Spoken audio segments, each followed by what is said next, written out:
I am the canon fodder male supporting role in the book, after the male and female leads get their happy ending. I also successfully win over my beloved and marry the devoted second female lead, Willow. But what I never expected was, 7 years later, the relationship between the main couple fell apart. The male lead, Makoto, left in anger. From that point on, my wife suddenly began dressing up frequently and practicing yoga. 1 month later, Willow went shopping with her friend. And when she came back, her stockings were gone. 3 months later, my son stole my tender document and gave it to Makoto. Half a year of my hard work went down the drain. At that moment, I decided to call the police. Chapter 1. Willow shot me an annoyed look as I escorted the 2 police officers out. Before leaving, the officers were still reminding us, keep an eye on your child. Not everything can be taken casually. Something as important as a tender document, involving such a large amount, if anyone else had taken it, or if it belonged to someone else, it would constitute economic crime. Jack was terrified, his little face pale. As soon as the officers left, he burst into loud tears. My mother-in-law, who had moved into our home to recover from an illness, was also furious. She cried as she scolded, back then, your father and I already opposed you marrying him. Just look at the kind of men you married. Other than Jack, it's just me in this house. Who exactly is he trying to have arrested? Your mother or his own son? Divorce. You must divorce him. If you don't, I'll cut ties with you. Mom. Willow sounded both aggrieved and powerless. At that moment, the sound of someone entering the password came from outside the door. The door opened, and Makoto hurried in as if he owned the place. He frowned and asked, what's going on? Auntie called me saying the police came. Willow, what happened? It's all because of him. My mother-in-law snapped viciously, pointing at me. George insisted that someone in the house stole his tender document and gave it to you. Without a word, he called the police. He almost got Jack taken away. Don't you think he's lost his mind?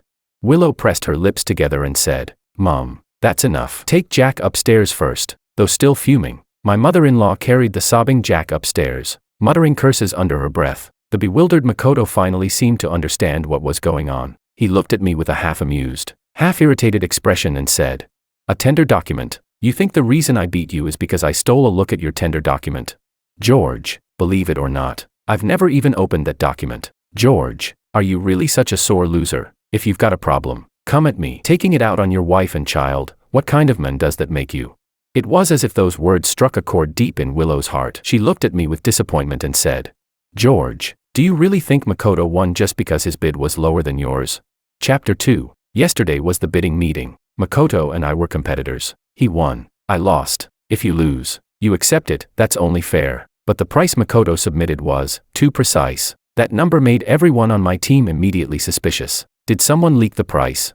I reassured them, saying it was impossible, just a coincidence. But the moment I got home, I started checking the surveillance footage. My study doesn't have a password, but Willow and I have always maintained proper boundaries. I never touch her personal belongings casually. Likewise, she would never intrude into my private space. Under that kind of mutual understanding, Jack had also behaved well. But the footage showed that 3 days ago, Jack entered my study, took my tender document out for an hour, and then returned it. Yesterday was Makoto's celebration banquet. Willow, Jack, and Willow's mother all attended. I sat in the living room all night, without turning on the lights. Close to midnight, they came back. Jack had fallen asleep, and Willow was carrying him. My mother-in-law said, Makoto has it hard on his own, busy with his career and work, with no one by his side to care whether he's warm or cold. You two grew up together. After all, your bond is different. It's only right to check in on him more often. Happiness, sometimes you have to fight for it yourself. Willow had a smile on her face,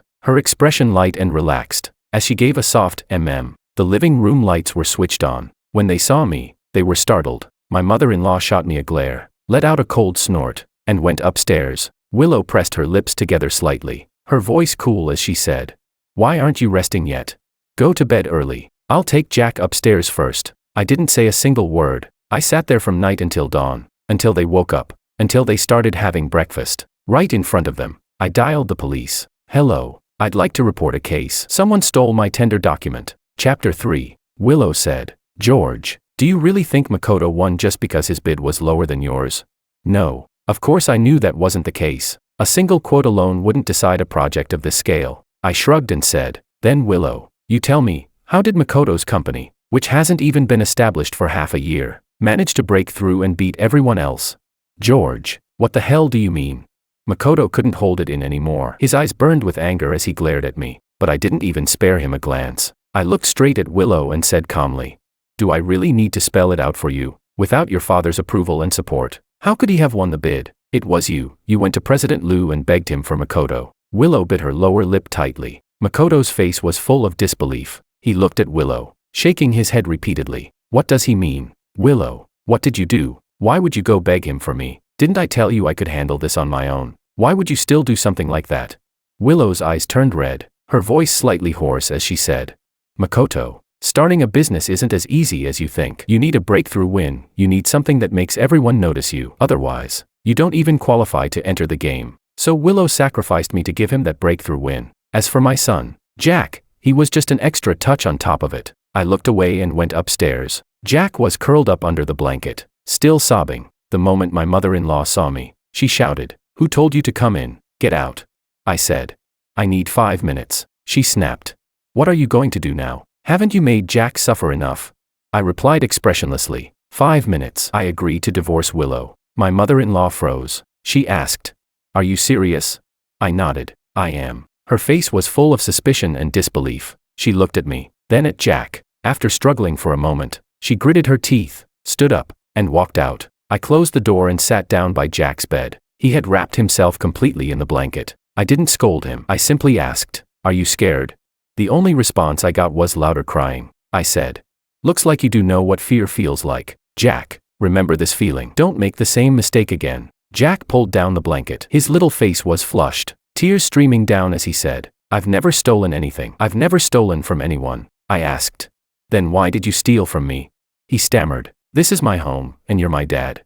I nodded and let out a soft "oh," then said, "So what you're saying is, being your father just means I'm the unlucky one?"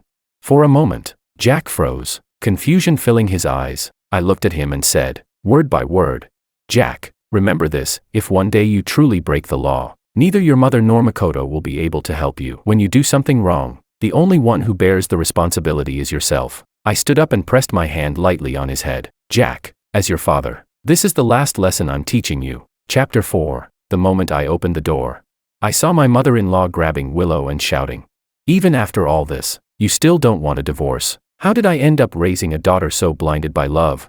"Mom." Willow lowered her eyes and said, "Go inside and take care of Jack first." Her mother glared at me, as if she wanted to tear me apart. I simply pushed past her and walked out. Willow followed right behind me downstairs. Makoto had already left. I didn't stop walking. I headed straight for the door. Willow called out to me, "George, what exactly are you trying to do?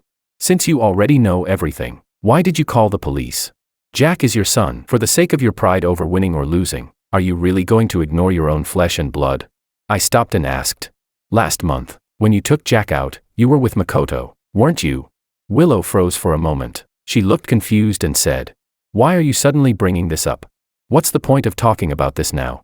There was no point. I just wanted to tell her, "You probably forgot, when you left that day, you were wearing stockings. But when you came back, they were gone. And guess what? The day Makoto invited us to dinner, Jack found those stockings at his place first. He thought I didn't notice, so he secretly stuffed them into his pocket." Willow was clearly flustered, but she still tried to argue back.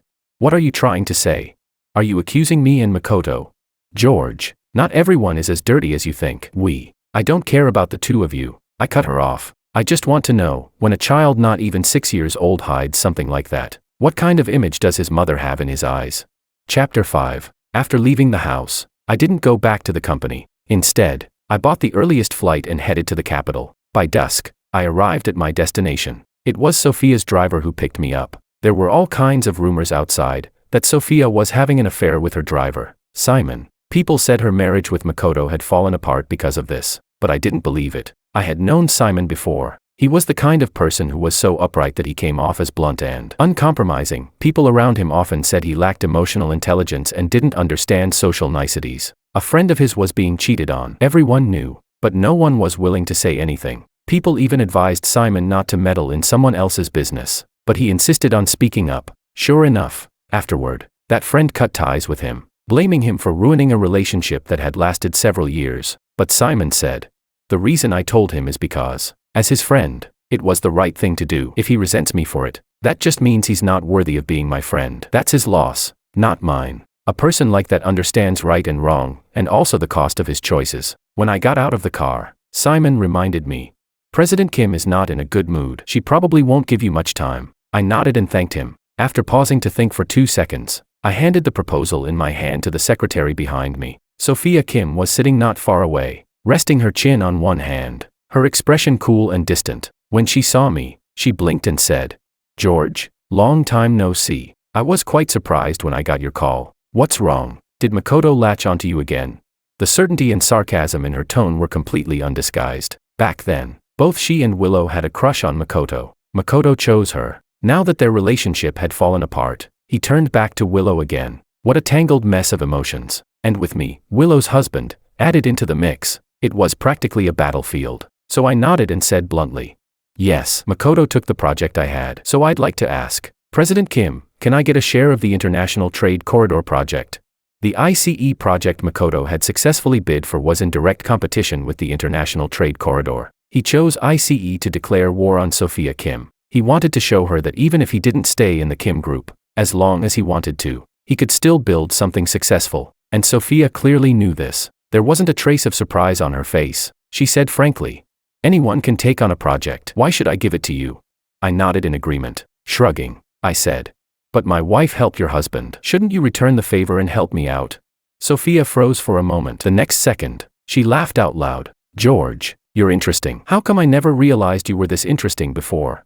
Willow, Makoto, Sophia, and I, we were all high school classmates. Back then, Sophia only had eyes for Makoto. She didn't notice anyone else. Later, to be with her, Makoto agreed to her father's conditions, signed that almost harsh prenuptial agreement, and naturally entered the Kim group. To outsiders, it looked like he had risen to the top in one step, marrying the Kim family's daughter and soaring from then on. But only we knew the truth. He called it joining the company, but in reality, it was no different from marrying into the family. His once sharp edge was gradually worn down. The brilliance that once made Sophia look up to him slowly turned into cautious compliance under the rules of the Kim family and the pressure of her father. And so, the once high-spirited, gifted man in Sophia's eyes eventually faded into mediocrity. She began to see him as weak, as ordinary, as no longer shining the way he once did. Even the way she looked at him gradually carried a hint of undisguised contempt. So she found the fitness trainer interesting, the bartender at the bar interesting, even her daughter's swimming coach interesting. As she spoke, she stood up and tied her hair back. "I remember back in school, you loved racing, didn't you?" Before I could process it, she tossed me a set of car keys. "How about a race? If you win, the project is yours." Chapter 6. The key landed in my palm. Sophia stared straight at me. The secretary said worriedly, "Mr. Wong, let's go back." I patted her reassuringly. "It's fine." After putting on my helmet, Sophia and I got into our cars. I took 1 minute to familiarize myself with the entire vehicle. "Ready?" I nodded. The engines roared at the same time. The two cars shot forward like arrows released from a bow. The intense force slammed me back into the seat. The scenery outside the window instantly stretched into blurred streaks of color. I pulled far ahead. At the end of the first straight, I held the inside line, keeping Sophia half a car length behind me the whole time. The roar of the engine exploded in my ears. That long-lost thrill surged up my spine like electricity, as if every drop of blood in my body had been ignited. Before entering the corner, I jerked the steering wheel sharply. The car hugged the inside line almost perfectly, the tires letting out a sharp screech. Out of the turn, accelerate. Everything was flawless. I clung tightly to the curve of the track, but at the very moment I exited the corner, Sophia's car surged up with a tricky angle. Her outer tires scraped against the guardrail, sparks bursting into the night with a harsh grinding sound. She overtook me. I stayed right on her tail, but she blocked off every possible chance to pass. The final corner, this was my last opportunity. Just before entering the turn,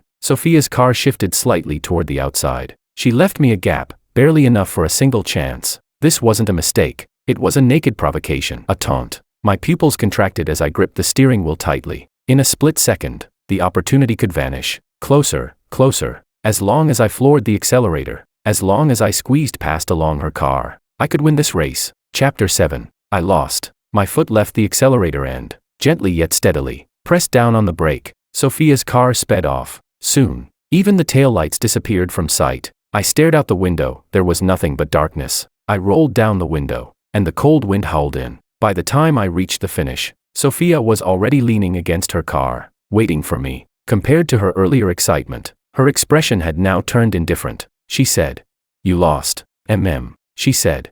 You had a chance to win, but you gave it up. I nodded. I asked. Heading down the mountain. She said. Why? We spoke at the same time. She looked at me, frowning slightly. George, you should understand, some opportunities can only be seized if you're willing to go all out. That made me laugh. In this world, there aren't many things worth risking my life for, she asked. Not even this project. I shook my head. President Kim, it's just a project, a business deal. If this one doesn't work out, I'll do something else. The world is big. One project won't decide my life or death. Just like Willow, just like our marriage, did I really not care about what happened between her and Makoto? Of course not. When I saw the surveillance footage, I was so furious my whole body trembled. That feeling, like being betrayed by the entire world, burned through my chest and spread to every part of me, almost consuming my sanity. I wanted to end everything with my own hands. I wanted to drag her, Makoto, and this absurd, ridiculous marriage into the abyss with me, but I knew I couldn't do that. I sat there from day to night, and from night to dawn. I distanced myself and thought it through. Life is often unsatisfactory. Marriage isn't always graceful. Loyalty wavers, promises fail, and even intimacy can turn into a weapon that hurts you. What I went through wasn't some unique, world-shattering tragedy. It was just an ordinary collapse among countless others. Tomorrow, the sun would still rise. Adults would wake early and go to work. Children would wake early and go to school. The world would keep running in order. It wouldn't pause for even a moment because of you. So why should you let something like this determine your life or death? I looked at Sophia and smiled. If every project required me to risk my life to win it, President Kim, that would only mean I'm incompetent. Sophia paused. Then she rolled her eyes. To be honest, you just chickened out. I laughed and nodded. Yeah, I did, I said. With the way I usually do things, I shouldn't have agreed to your bet in the first place. Or rather, I came to you with ulterior motives. Sophia. Makoto's sudden reappearance did annoy me quite a bit. Sophia narrowed her eyes and leaned closer. George, she said. So only Willow is worth risking your life for? I paused for a moment, then shook my head. Not at all. Chapter 8. In my second year of high school, I transferred to the school where Willow Lu studied and became her classmate. I was one of the underprivileged students sponsored by the Lu family. At 16, Makoto lost his only remaining family member. His father had been comrades in arms with Willow's father. Willow's father personally went to bring Makoto back to the Lu family, worried that he wouldn't adapt to a new school and a new environment.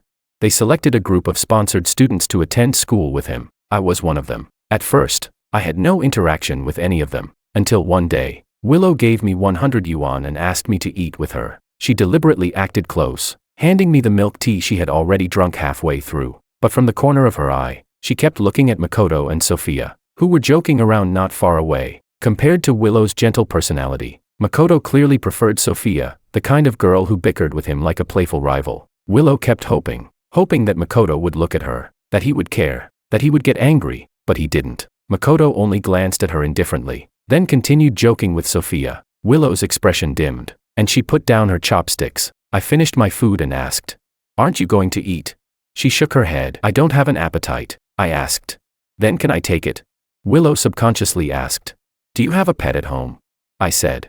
"No, I can heat it up and eat it tomorrow." From that day on, Willow often fed me fruits she couldn't finish, lunches and snacks she didn't like. People started whispering, wondering if Willow liked me. Makoto was clearly annoyed. He clarified. "Of course not." He came to find me and warned me word by word.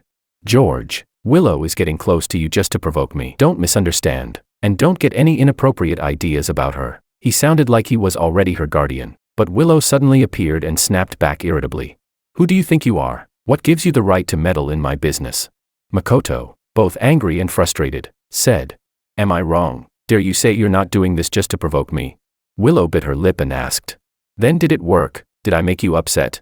Makoto avoided her gaze. He sighed and said, "Willow, I only see you as a younger sister. I just hope you won't make the wrong choices just to provoke me." At that moment, the light in Willow's eyes dimmed, the corners of her eyes slowly turning red, but I pulled her into my arms and stepped forward, casually digging at my ear as I said, "Makoto, what if it's not that she got close to me to provoke you, but that I got close to her because I have feelings for her? Either way, it doesn't matter to me. As long as she needs me, I'll be by her side." Makoto hadn't expected me to say that. Furious, he turned and left. I let go of Willow and said calmly, "Aren't you going after him?" Willow shook her head. "Let's go eat." Chapter 9. George. A sudden shout rang out. Sophia tilted her head, looking past me, her expression unreadable. I turned around. Willow had already rushed over. She forcefully pushed Sophia and snapped angrily. What are you two doing? I frowned and raised my hand to stop her. Why are you here? She bit her lip, looking at me, her hands clenched tightly. That's what I should be asking you. Makoto said you came to see Sophia. I didn't believe him. George, what exactly are you trying to do? George. Another furious roar. Now everyone was here. Makoto gritted his teeth, pointing at Sophia and me. What exactly did you two do? I felt speechless. This kind of entanglement was pointless. I turned and walked toward the car, but Willow blocked my path. Her face flushed as she demanded again. You haven't answered me yet. I had no patience left to waste on her. I moved around her, ready to leave, but she refused to let it go, grabbing my sleeve and not letting go. George, explain yourself. I completely lost my patience. I grabbed her wrist, trying to pull her away. She said with a pained, aggrieved tone, "You're hurting me." The next second, Makoto suddenly stepped forward, shielding her. Didn't you hear? You're hurting her. Is this how you usually treat your wife? I looked at him, my tone calm to the point of coldness, but the words came out like bullets fired from a gun. Word by word, I said, "To hell with the wife. To hell with that pair of bastards." Makoto instantly flew into a rage and threw a punch at me, but in the very next second, slap, Sophia struck Makoto across the face. The air fell deathly silent. Startled, Willow almost instinctively raised her hand to touch Makoto's face and asked anxiously, "Makoto, are you okay?" Makoto shook his head, but his expression turned extremely grim. It was as if that slap had shattered his composure. Gritting his teeth, he looked at me and said, "George, if you've got something against me, come at me. Why drag Sophia into this? Are you trying to get back at me, or humiliate me? Why use such despicable tactics? You want Sophia. Fine, she's yours." George. Makoto. Two sharp warnings, Willow with reddened eyes, and Sophia with a cold expression, but Makoto laughed. He asked Sophia, "What, already can't wait?" Willow choked up. Makoto, stop. George, let's go home. You're not going anywhere. Sophia blocked my path. Willow bit her lip and said, "He's my husband." Sophia rolled her eyes and replied, "Oh really? Then the one who was protecting you just now was my husband." The two stood in fierce opposition, like drawn swords clashing. Makoto's face darkened. "Sophia, don't project your filthy thoughts onto us. I'm not like you. Willow and I are just ordinary friends." "No, wait, ugh, forget it. That's why I say this is ridiculous." I pinched the bridge of my nose and said, "Enough. Aren't you embarrassed? Do you think you're in some idle drama?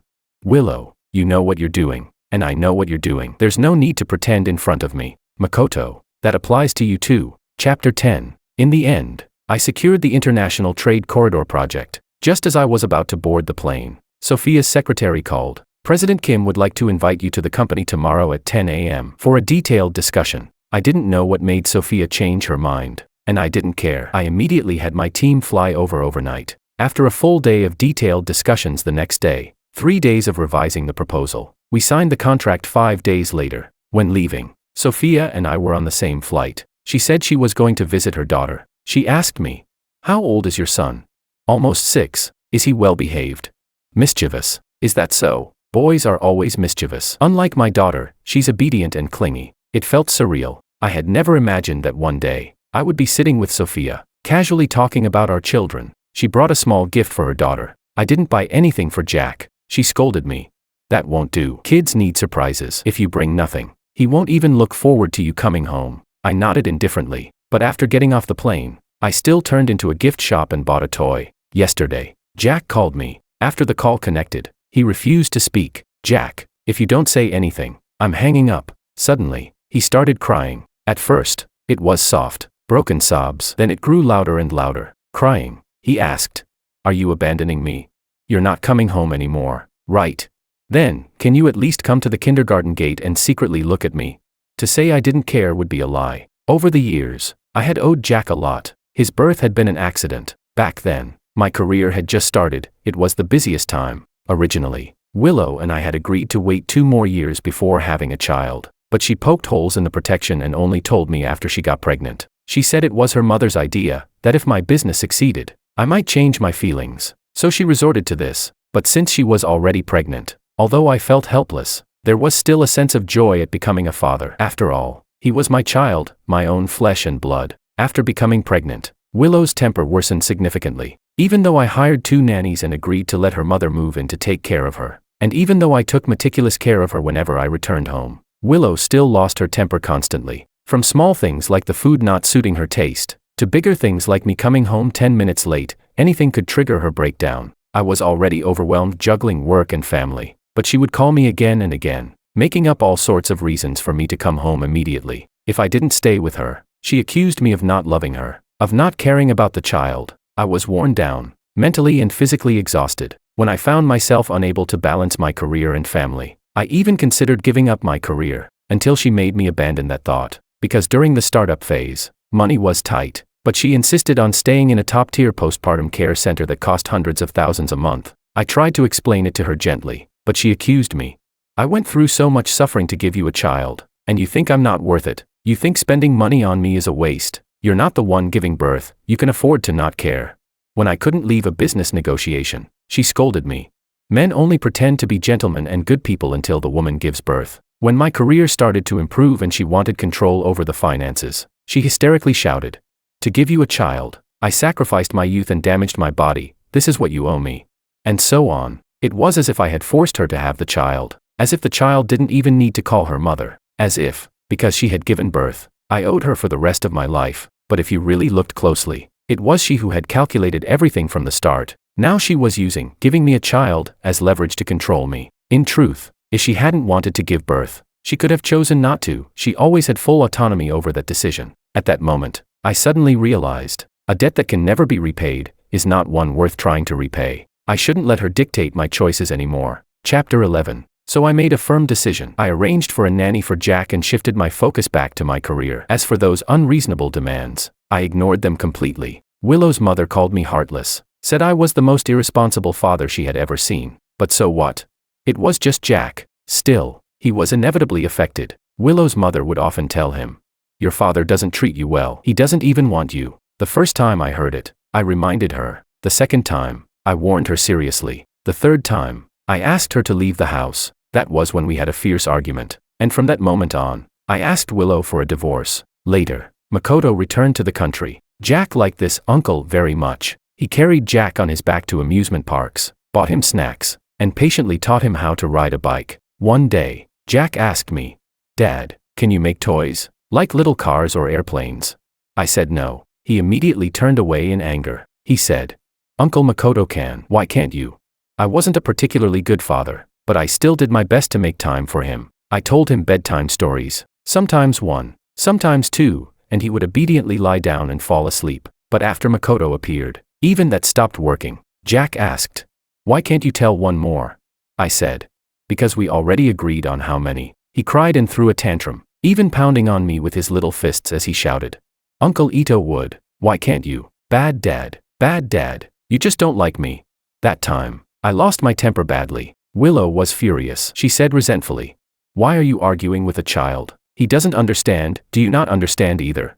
I didn't argue with her. I simply told her, "Makoto is not allowed to have any contact with Jack from now on." I thought Willow had listened, but in the end, I realized she had only been hiding it from me. One morning, I was woken up by Willow's call. That day, I left first, and after that, I never saw Willow again. Only Sophia mentioned it casually. She said Willow had fainted from anger because of me, and Makoto carried her away. She said, "Well, thanks to you, we're really getting divorced now." I thought that my own divorce with Willow should probably be put on the agenda as well. Originally, I planned to contact her after I finished my work, but unexpectedly, Willow called me first. Her tone was full of impatience. "Jack went to find you." Before I could respond, she had already hung up. I took a deep breath and got up. When I opened the door, Jack was crouching against the wall with his little backpack on. I asked, "Why didn't you knock?"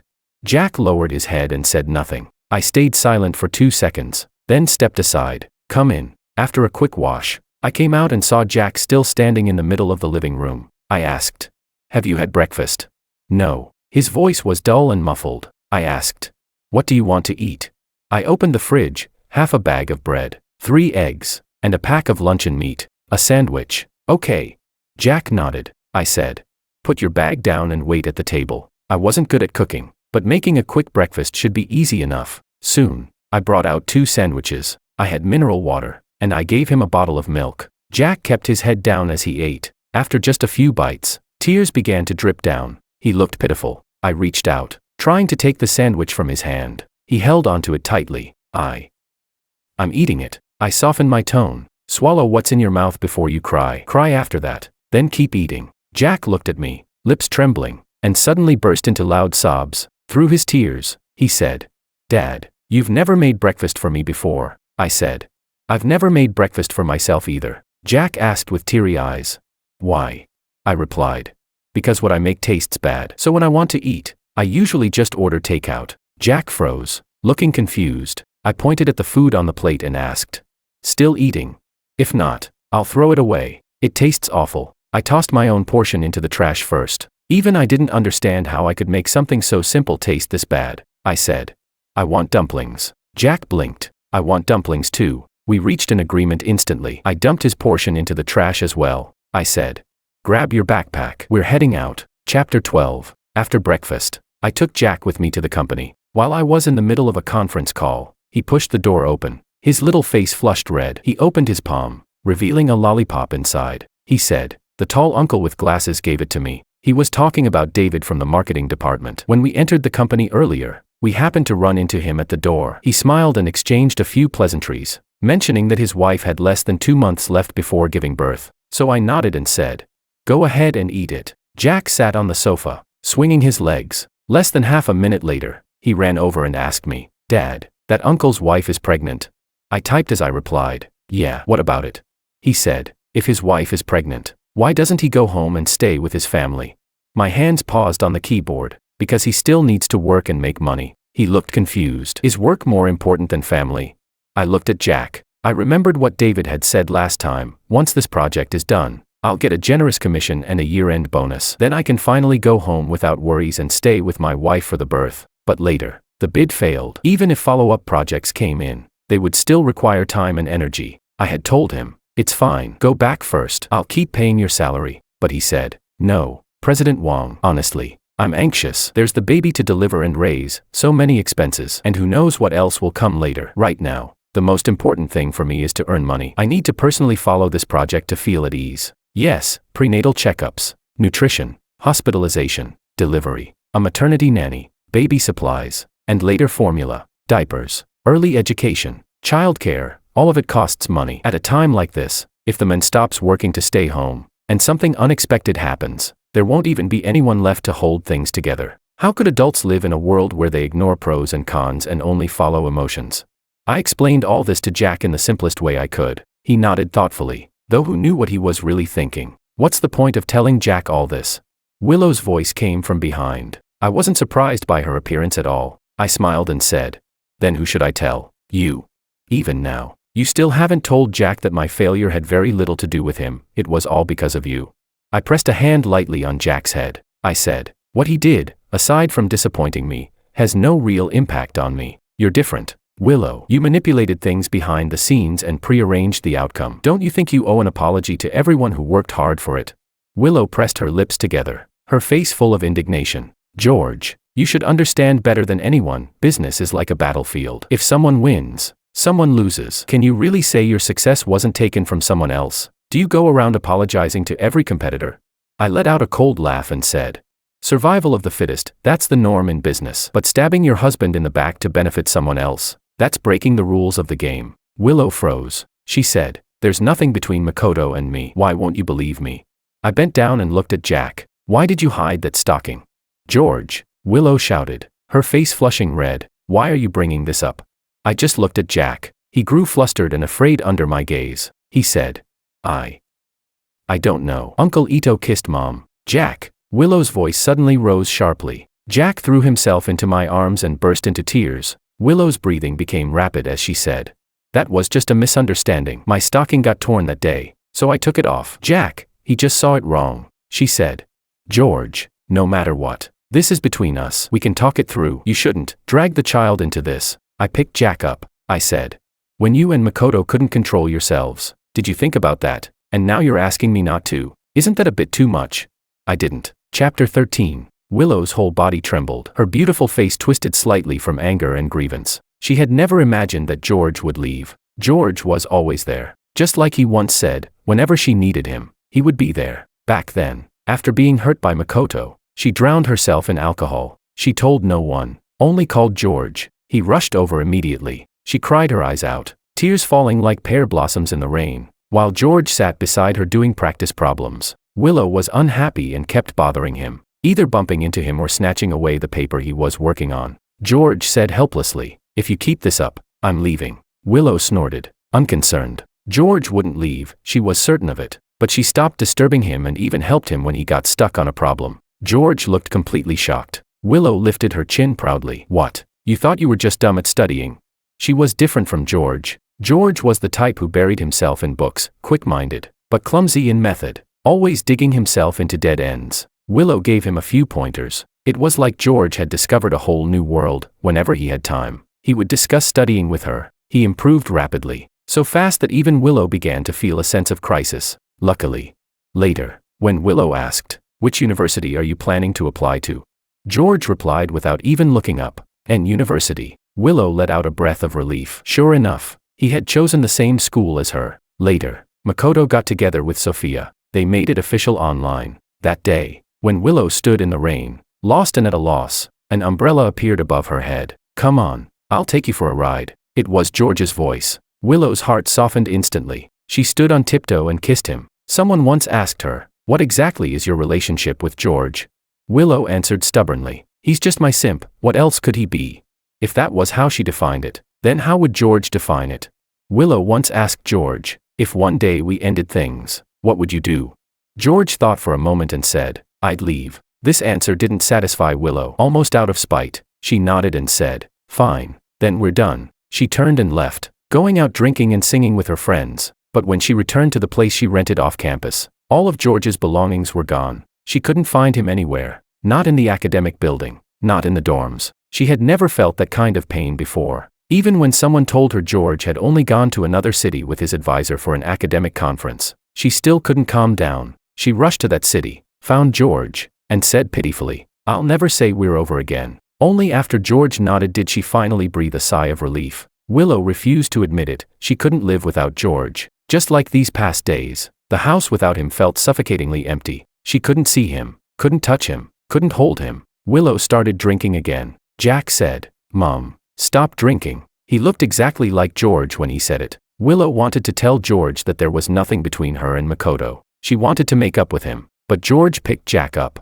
took out a document from the drawer, and said, "This is the divorce agreement. Sign it, we're getting divorced." Chapter 14. Willow's expression froze in shock. She asked in disbelief, "What did you say?" "Divorce." The word came out of my mouth clearly and decisively. Willow held her breath, her voice trembling as she said, "Because of Makoto, or because of the ICE project?" Fine, I'll go find." I shook my head and interrupted her. "No need." "But yes, it's because of Makoto, and also because of ICE, and also because of Jack. There are many reasons. The final conclusion is, I want a divorce." Willow took a deep breath and bit her lip. "I don't agree." I sat back in my chair and looked at her expressionlessly. "You're really strange. Why sneak around? Now Sophia and Makoto are already getting divorced. If you don't make your move now, what are you waiting for?" Willow's face turned pale and flushed at the same time. She shook her head. "There's nothing between me and him." I'd heard that line so many times my ears were practically numb. I said, "Suit yourself. If you won't agree, I'll file a lawsuit." "It's fine, we can drag this out slowly." Finally unable to take it anymore, Willow slammed the door and left. Jack, however, burst into loud sobs, choking on his cries. I patted his backside lightly and said, "Go play by yourself. I need to work." Jack looked up, his little mouth trembling, eyes full of tears. "Are you going to divorce Mom?" I nodded. "Yes." He asked, "Do you still want me?" I sighed and asked, "Who do you want to go with?" He said, "I can choose." "Yes." Jack hesitated. He liked Willow very much. That was normal. Children usually feel closer to their mothers. Not to mention Willow treated him well. He wasn't even 6 years old. He couldn't fully understand why his parents' relationship had broken down, or what it would lead to. Just like he couldn't explain why, after seeing his mother kiss someone else, he hid the item she had left behind. So I asked him, "Jack, why did you give my contract to Makoto?" Jack's lips trembled, but no words came out. I asked, "Did you just want to give it to him? Did he ask you for it? Or did your mom say something?" A 5 or 6-year-old wouldn't do something like this on their own, unless influenced by someone else. Jack shook his head. He said, "Mom called and said that if she helped Uncle Ito, Dad would be angry if he lost. So I gave it to him. So mom wouldn't have to help him, and he wouldn't take mom away from me. I don't want mom and dad to separate, I asked. Why? If your mom and I separate, he could become your new dad. Don't you like Uncle Ito? He makes toys for you, carries you to watch fireworks. You were pretty happy, weren't you? Jack shook his head even more fiercely and glared at me. I already have my own dad.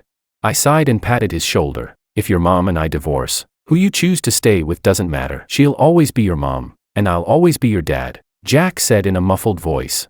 But you said that was the last lesson you'd teach me, so that's what this was about. I didn't know whether to laugh or be annoyed, I said. That's because I really lost my cool back then. I'm just an ordinary person too. I get angry and say things I don't mean. That's another lesson Dad wants to teach you. Before Jack is the son of Willow and George, he is first an independent person. And George, before being Jack's father, is also first an independent person. Chapter 15. Makoto bailed on everything. The divorce with Sophia had left him overwhelmed. At first, he was the one who demanded the divorce, and Sophia refused. Now that Sophia had agreed, he started going back on his word, asking why. Why should he let her have her way? Why should Sophia Kim get away without paying any price? Why should he, after slaving away for the Kim family for so many years, just walk away like that? He even came to confront me, face flushed with anger, demanding to know if I had said something to Sophia. Otherwise, why would Sophia, who had clearly been hesitant about the divorce, make up her mind after meeting me? I didn't have the time or patience to deal with him. I asked bluntly, seriously, man, I don't get it. Your wife just likes doing yoga and getting her hair done. What's the big deal? Makoto's eyes widened. Through gritted teeth, he said, George, we're both men. Don't tell me you don't understand. I shrugged and smiled. Yeah, we're both men. Of course I understand. So what's the difference between what you have with Sophia and what you have with Willow? Makoto, don't act like a fool in front of me. When you see me, keep your head down and stay the hell away. Willow still refused to agree to the divorce. I had already instructed my lawyer to prepare the documents and filed the lawsuit. At Jack's request, his custody would go to me. Willow's mother strongly opposed this. Of course, not because of the child, she said. You must leave with nothing. You signed a prenuptial agreement. A prenuptial agreement? Since when did I sign that? Willow avoided our gazes. In that instant, I understood. Willow's mother quickly realized it too. She stared in shock. You lied to me. You lied to me just to marry him.